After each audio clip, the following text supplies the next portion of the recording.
Bienvenidos a la última clase del conjunto de clases que se ven con placenta. Este es el último tema y vamos a hablar de la enfermedad hemolítica del recién nacido o eritroblastosis fetal. Antes de pasar a hablar de esta enfermedad, vamos a hablar un poco sobre inmunidad. Nosotros tenemos distintos tipos de inmunidad, una de ellas es la producción de anticuerpos. Nosotros, cuando tomamos contacto con una sustancia extraña, que ya vamos a ver cómo se llama, producimos anticuerpos. Los anticuerpos pueden ser de distinto tipo. IgM son los anticuerpos que generamos cuando tomamos contacto por primera vez con un microorganismo o con una sustancia extraña. Generamos estos anticuerpos IgM en un plazo de 1 a 2 semanas y los podemos tener en la sangre 4 semanas, 6 semanas, no se quedan mucho tiempo con nosotros. Existen otros anticuerpos que se llaman de tipo IgG, inmunoglobulina G. Estos son los anticuerpos que llamamos de memoria. Se empiezan a producir recién 4 semanas después de que tomamos contacto con esta sustancia extraña al organismo y se generan de memoria para toda la vida. Es decir, que si yo de chica me vacuné contra la varicela, hoy, si ustedes me piden IgM contra varicela, me va a dar negativo, y si me piden IgG contra varicela, me va a dar positivo, estoy protegida, tengo memoria inmunológica. En cambio, si viene un paciente con síntomas de tener sarampión, le vamos a pedir IgM, IgG contra el sarampión y lo lógico sería que la IgM nos dé positiva y que la IgG nos dé negativa. Entonces, IgM indica respuesta inmune actual, reciente, e inmunoglobulina G, IgG, indica memoria inmunológica, infección pasada, estoy protegido. Ahora, ¿cuál de las dos era la que pasaba a la placenta? Porque de estas dos, una pasaba y una no pasaba. La que pasaba a la placenta era la inmunoglobulina G, el anticuerpo que tenemos de memoria. Por eso yo les conté que cuando un bebé nace, nace con inmunidad para todo lo que la mamá ya tuvo en la infancia, porque la mamá le pasó inmunoglobulina G. Ahora bien, otro concepto de inmunidad, que es un antígeno. Un antígeno es toda sustancia ajena al organismo contra la cual nuestro sistema inmune se activa. Nosotros podríamos identificar como antígenos cosas que se nos ocurren a todos. Virus, bacterias, hongos funcionan como antígenos. Nosotros somos capaces de reconocerlos como extraños. Pero también funcionan como antígenos las moléculas que tenemos en la superficie de nuestras células, incluso en la superficie de los glóbulos rojos. Para mí va a funcionar como antígeno una molécula que para mí sea extraña. Entonces, si mi grupo sanguíneo es tal grupo sanguíneo, yo voy a reconocer como antígeno los glóbulos rojos que sean de otro grupo sanguíneo y no los que sean iguales a mi grupo sanguíneo, ¿verdad?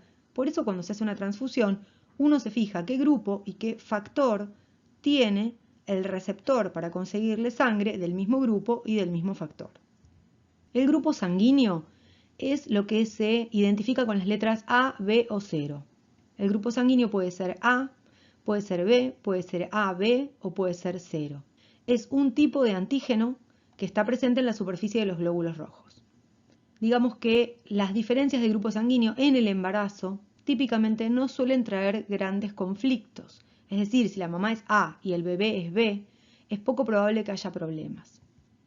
Ahora bien, aparte del grupo sanguíneo, que es un antígeno que está presente en la superficie de los glóbulos rojos, de todos nosotros, existe el factor. El factor es lo que llamamos el RH. Uno dice, esta persona es ARH positivo o ARH negativo. El factor es lo que se llama el grupo D. El D es una molécula que o está o no está. Si una persona tiene la molécula D en su superficie, es RH positiva, y si no tiene ni nada de esa molécula, es RH negativa. Entonces no es que el RH positivo tiene algo y el RH negativo tiene otra cosa. El RH positivo tiene esa molécula, llamémosle RH para ponerlo fácil, y el RH negativo no tiene nada en la superficie del glóbulo rojo. Nada del RH, ¿verdad? Sí tiene A, B o 0. Entonces, para que nosotros tengamos incompatibilidad RH, tenemos que tener un individuo RH negativo que tiene ingreso a su circulación de sangre RH positiva. Eso activaría el sistema inmune, ¿verdad?, de esa persona, porque reconocería al RH como extraño. En el caso que vamos a plantear hoy, el caso de la enfermedad hemolítica del recién nacido, la situación se da porque una mujer RH negativa gesta un feto RH positivo. El feto es su hijo, pero también es hijo del padre. Y el padre puede ser el sujeto que nos esté aportando el grupo de RH para que este niño lo herede. Por lo tanto, obviamente se estudia la pareja, se le pide un grupo de factor a la mamá y un grupo de factor al papá. Y roguemos que el papá sea el que la mamá nos está diciendo, ¿verdad? Porque no nos queda otra que creerle. Entonces, básicamente, vamos a considerar que el grupo RH negativo de la madre con un feto potencialmente RH positivo puede ser un problema. Ahora bien, ¿todos los embarazos de mujeres RH negativas con fetos RH positivos van a tener este problema, la enfermedad hemolítica del recién nacido? No, la respuesta es no. Lo primero que hay que tener en cuenta es que el riesgo es prácticamente nulo en el primer embarazo, porque típicamente en un embarazo, en la placenta, la sangre de la madre y el feto no se tiene que mezclar. Por lo tanto, el riesgo es mínimo en un embarazo, primer embarazo. Puede suceder que la mujer no tome las precauciones correspondientes durante el embarazo, que su médico no se las indique o que no tenga el control obstétrico adecuado, o puede ser que sucedan otro tipo de escenarios clínicos, pero básicamente para tener enfermedad hemolítica del recién nacido va a ser un requisito que la mujer tenga anticuerpos contra el RH generados. Y para haber generado anticuerpos contra el RH, en algún momento ella previamente tiene que haber tenido contacto con sangre RH positiva. Entonces, ¿quiénes pueden tener este problema? Mujeres que han tenido un embarazo previamente RH positivo, es decir, tuvieron un bebé RH positivo, quizás no tuvieron el control obstétrico adecuado o por algún motivo hubo un desgarro en la placenta y se mezcló la sangre, lo que fuera, y eso le generó que ellas tengan anticuerpos contra RH.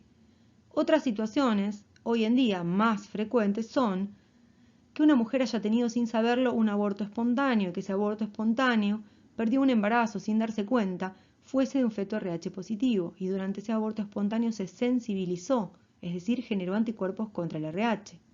Otra opción, que la mujer haya sido transfundida con sangre que no era de su factor RH. Esto puede pasar por algún motivo, por algún error, por alguna urgencia. Se le transfundió sangre RH positiva a una mujer RH negativa y la mujer, decimos, se sensibilizó, generó anticuerpos contra el RH. Entonces, ¿qué pasa en la eritroblastosis fetal o enfermedad hemolítica del recién nacido? Tenemos una madre RH negativa, un feto RH positivo y esta madre RH negativa, como les dije, en algún momento tomó contacto con el RH. Entonces ella tiene IgG circulante contra el RH y esta IgG atraviesa la placenta y pasa de la madre al feto. En el feto se unen los glóbulos rojos y los destruye. Si yo destruyo los glóbulos rojos del feto, lo que voy a provocar es una anemia muy importante y esta anemia le puede provocar hipoxia al feto, falta de oxígeno circulante, y esto lo puede llevar incluso a la muerte. O sea que el riesgo del feto intraútero es morir por la hipoxia. ¿Cuál va a ser el problema del recién nacido? El problema que va a tener es un exceso de bilirrubina en la sangre. ¿De dónde viene la bilirrubina? La bilirrubina viene del metabolismo de la hemoglobina y la hemoglobina viene de los glóbulos rojos que se están rompiendo adentro de la sangre. Esto estaba pasando en este feto desde que era feto.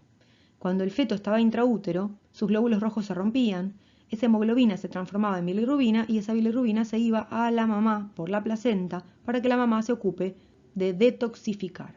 Cuando el feto se convierte en un recién nacido, nace y ya no le puede pasar a la mamá el exceso de bilirrubina que produce. Entonces, los glóbulos rojos de recién nacidos están hemolizando, tenemos hemólisis, se está acumulando en la sangre hemoglobina que se transforma en bilirrubina y esa bilirrubina se empieza a acumular.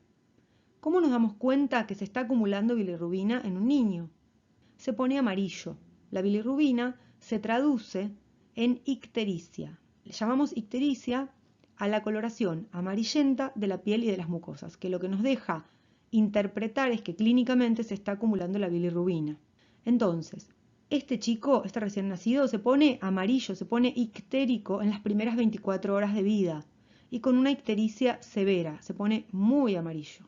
La bilirrubina se acumula en el recién nacido. Esto no sería tan grave si no fuese por el hecho de que el recién nacido tiene la barrera hematoencefálica inmadura. Y la bilirrubina puede atravesar la barrera hematoencefálica y llegar a una parte del sistema nervioso que son los ganglios de la base, que ustedes van a estudiar con neuroanatomía, daña los ganglios de la base irreversiblemente y produce una secuela neurológica que queda para toda la vida. Las consecuencias de la incompatibilidad materna de RH maltratada, no identificada son la muerte fetal por hipoxia o la enfermedad hemolítica del recién nacido que acarrea un exceso de bilirrubina que puede generar daño neurológico irreversible. ¿Cómo hacemos diagnóstico de esta situación? A toda mujer RH negativa tenemos que sospechar que puede tener un feto RH positivo intraútero. Entonces, ¿qué le vamos a pedir? Le vamos a pedir análisis de laboratorio a la mujer buscando IgG anti-RH. Se lo vamos a pedir durante todo el embarazo. Al principio, en la mitad, al final, todo el embarazo. No vaya a ser que en algún momento la mujer se sensibilice durante el embarazo. Vamos a prevenir esta enfermedad. Supongamos que tenemos una mujer, el papá es RH positivo, la mujer es RH negativa, la mujer se embaraza. No sabemos si el feto es RH negativo o positivo hasta que no lo veamos, pero asumimos por cuestiones preventivas que ese bebé va a ser RH positivo. Entonces, ¿cómo vamos a prevenir que ese bebé RH positivo en el parto o en el tercer trimestre le pase glóbulos rojos a la mamá? Porque la mezcla de sangre no ocurre en la placenta en forma fisiológica, pero siempre existe algún microtraumatismo, o sea, puede existir una pequeñísima mezcla de sangre durante el embarazo y sí hay una mezcla de sangre durante el parto. El tercer trimestre es típico que como la membrana placentaria está muy finita, existe una mini mezcla de sangre, o el parto. El momento del parto definitivamente es un momento de mezcla de sangre materno-fetal. Entonces, ¿cómo prevenimos esto? Le damos una inmunoglobulina a la mamá en la semana 28, una inmunoglobulina contra el RH. ¿Para qué se la damos? Para que la mamá, si algún glóbulo rojo del bebé pasa a su sangre, esta inmunoglobulina sintética de laboratorio identifique ese glóbulo rojo y lo destruya, y que el sistema inmune de la mamá no lo pueda ver, entonces que no se active el sistema inmune de la madre. Se llama partogama, así se llama el nombre comercial de esta inmunoglobulina, y se le da a todas las mujeres RH negativa en la semana 28 y también en el nacimiento. Cuando el bebé nace ya nos enteramos si es RH positivo o negativo. Si es RH negativo no le damos más nada, pero si el bebé resultó ser RH positivo cuando nació, a la mamá le damos otro partogama, es decir, otra inmunoglobulina G contra el RH. ¿Qué estamos previniendo con esto? Que el sistema inmune de la mamá reconozca el grupo RH de los glóbulos rojos que se pueden haber metido en la sangre de la mamá por mezcla durante el parto o por mezcla durante el último trimestre. Siempre buscamos esto, prevenir que la mujer RH negativa produzca anticuerpos contra el RH. Espero que esto haya quedado claro, me parece que es un tema sumamente interesante. Cualquier duda me la pueden consultar. Muchísimas gracias.